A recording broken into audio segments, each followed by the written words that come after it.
Welcome to Otter's How-To series. In this episode, we are going to share how to organize and search transcripts. It's easy to organize your lecture notes using Otter.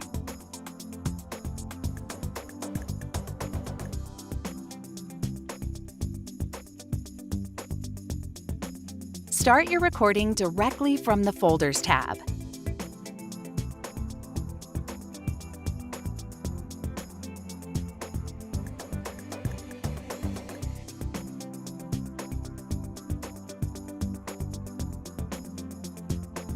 Easily search through transcripts and folders by speaker or keyword using the search bar.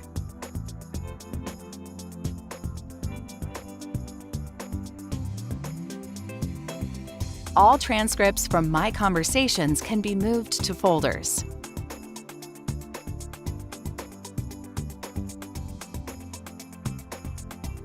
Otter AI, making conversations more valuable.